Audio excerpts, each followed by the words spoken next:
What's up guys, Sloth here. With patch 3.12 we will see the removal of Golden Bow, like it or not. Due to that, every hunter build will change because pretty much every hunter built Golden Bow early on at this point.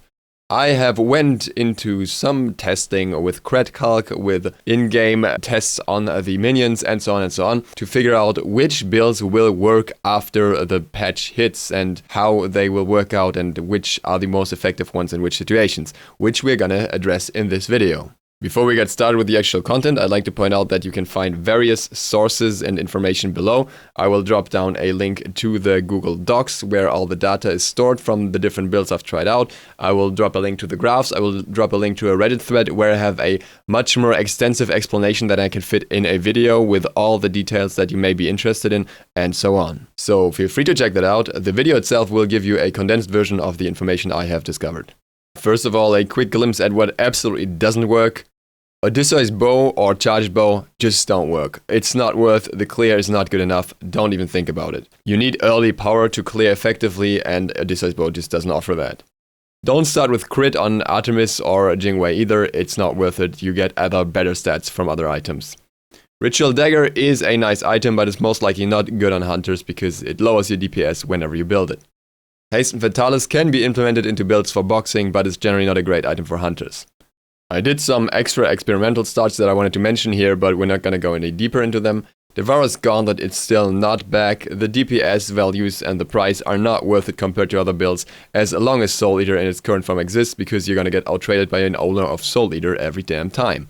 Same goes for a Transcendence plus Heartseeker build. Well, it sounds really nice in theory because you get a really high power spike in between, it's just not worth it.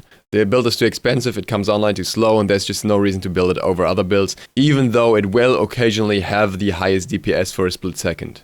So in the end, we are left with 4 different builds that have some kind of effectiveness. The Transcendence build, the Heartseeker plus Boots build, the Sloth 2.0, and the Death Toll start.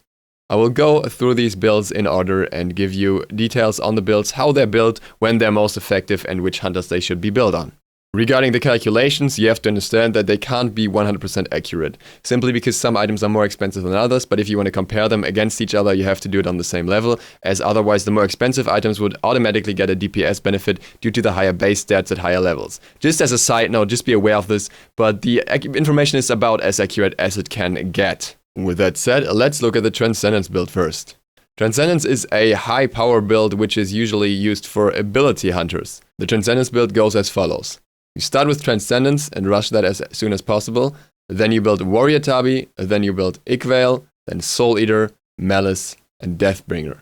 After that, you trade out Ickvale for Executioner, and then you can trade out Transcendence for example, Kin Size or Wind Demon, depending on the situation. If you want to, you can also stick with Transcendence till the very end, though it's usually not recommended. The reason that you're going crit over Penetration or Kin Size in this build is Transcendence. Transcendence has a very high power number, meaning that your crits will hit a lot harder. So generally, you want to combine Transcendent with Malice and Deathbringer. You can also go Wind Demon instead of Malice for some less DPS and more utility. This is absolutely up to you. Just throwing that out there as an option, but for max DPS you typically want Malice and Deathbringer. Despite of you having to build stacks, the power curve is actually quite nice. It reaches the highest amount of damage compared to other builds at some stages of the game, even without steroids. It overall has very high ability damage, obviously. It gives you some extra sustain with mana. In the late phases, it has an unexpected crit burst. And it's pretty much the only build where Titan's Bane can replace Executioner. The downsides are that you typically achieve penetration very late into the game. You can get it earlier, but then you will take a major DPS dip in return. It's relatively bad against tanks because of that. It's an expensive build, and the power curve is nice, but it's not on the same level of bully potential as other builds that we're going to get into. And the movement speed of the build is very average. Gods that can make very good use of this build are ability hunters.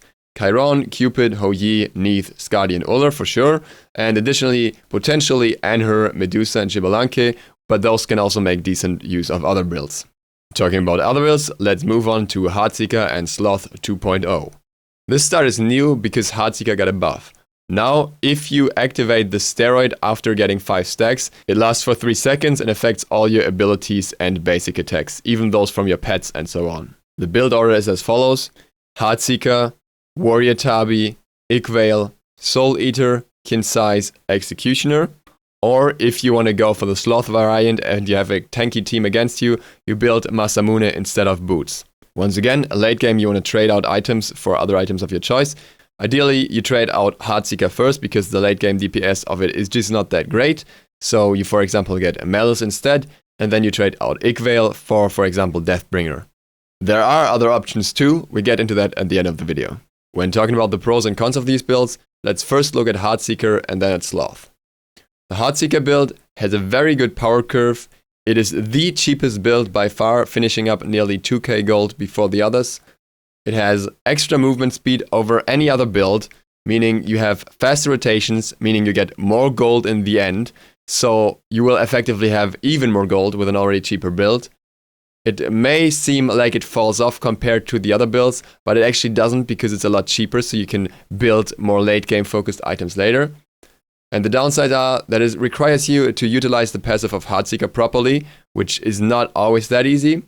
It doesn't work well for every hunter, and it has less bully potential than a Death Toll at the start. We get into the Death Toll build after this. The Sloth variant specifically has the additional upside of being better against tanks, the downside of being slightly more expensive, and you being slightly slower while moving across the map. Generally, it is often better to go for the Heartseeker variant first and trade out Boots for Masamune late game if you're facing a tanky team comp. This goes for every other build as well. Masamune can always replace Boots in your build. So, why do I say this doesn't work equally well for every hunter? Well, to begin with, this build can be built on pretty much every hunter except Ullr and Skadi.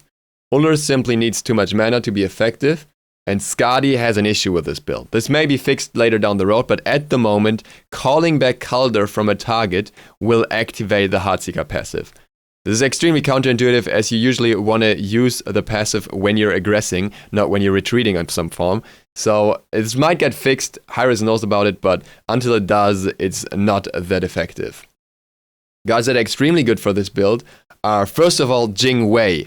Jing Wei can stack the Heartseeker passive while using it. If you get to 5 stacks and you use your 2, then you get the steroid of the Heartseeker at the same time as you hit multiple targets with your 2 as long as you're in a minion wave. You get multiple stacks at once. So one shot of Jing Wei can give you 3 stacks on Heartseeker, meaning you're back to full stacks in 2 shots. So this is the best hunter for this build for sure.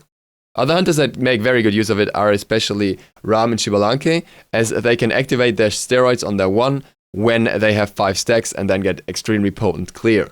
Apollo is also good because he generally benefits from having extra attack speed and then getting the power benefit depending on the situation, but he has to utilize his passive in combination with his abilities for it to work perfectly well. Other gods once again can use it too, but those are probably the best ones for it. In the case of Jing Wei, you can also replace the Executioner Concise combo with early crit and then go into those later if you want to. Both of these builds are nice, but there's a third contender. This one is the Death Toll build. This build may be familiar to some of you from earlier seasons, as it has been seen before in similar ways. The Death Toll build is built as follows. You start with Death Toll into Warrior Tabi, Ickvale, Soul Eater, Concise, Executioner. And then once again you trade out. You trade out Death Toll for Malice, you trade out Ickvale for Deathbringer, or whatever you want. Typical late game items anyways. The advantages of this build are in the early aggression. This build has extremely high DPS early on, simply because you can build Ickvale before the others can, meaning you have very high boxing potential throughout the whole early game. You get earlier sustain than other builds due to getting earlier Death Toll and also getting earlier Soul Eater, and this build reaches Concise first, giving you even more boxing potential. So overall, this is a great boxing build. It works for both ability and basic attack hunters. It is cheaper than the Transcendence build, and it is very effective against tanks. The downsides are in the slight power curve dip the moment you get Soul Eater, but on the upside you get sustain earlier than anyone else for it. The relatively average movement speed, the more expensive price tag compared to the Heartseeker Boots or Heartseeker Masamune build, and the slightly lower ability burst compared to the Transcendence build. This build is once again good for pretty much every hunter except Uller because he needs the mana more. However, this is especially good for those hunters who can deal a lot of damage early and have high early aggression, namely Anhur, Hoyi, Medusa, Neith, and Skadi. These are the 3 builds I think you will start to see in the next days, with different goals behind the build and different efficiency in different situations. Regarding the late game items, I wanted to point out the trading options again. You always want to trade out Heartseeker if you have it in your build, and Iqvale late game. Obviously Death Toll as well. What you trade it for really depends on the situation. I did trade out for Malice and Deathbringer in these builds because it's just the highest DPS possible. However, there are many other options that are more team or boxing oriented. Wind Demon is a great choice if you want that extra movement speed and chase potential and the occasional spike in damage. Odysseus Bow is great if you need more team fight damage and AoE damage. And if you want to trade out boots, then Masamune is always an option simply because you keep Soul Eater. As long as you can keep Soul Eater stacked, Masamune and Soul Eater can give you as much movement speed as boots would, so there's no need for those. Unless you're playing Uller, a lot of the item build choices comes down to your preferred playstyle. If you want to have high ability damage and you still want a late game carry, the Transcendence build is very good for you. If you want to box intensively early on and have that very high aggression and fight against a heavy tank comp, the Death Toll build is great. If you want to go somewhere in between, have better jukes, have a very cheap build with more flex options, then the Heartseeker or Sloth build is for you. So in the end, all 3 builds are perfectly viable in my opinion. It really depends more on what your goal in the game is and how you want to go about it, and also which build your opponent is going for. As a reminder, these DPS values were against an Agni with no defenses, so against tanks the values look a little different. Against tanks the Transcendence build is relatively problematic because you don't get Executioner that early, or Titan's Bane, and the other builds stack up a lot better. And to ultimately answer the question if the Sloth is dead, the Sloth has become a very niche build in my opinion, but we will see Masamune being picked up late game in the other builds, I think. So it's not dead in my opinion, it's just more situational now. Once again, all the additional resources are linked below. Once again, shoutouts to Kret and Merle for creating Kret Calc and keeping it in the way it is. Thank you guys for watching. Duke Sloth, out.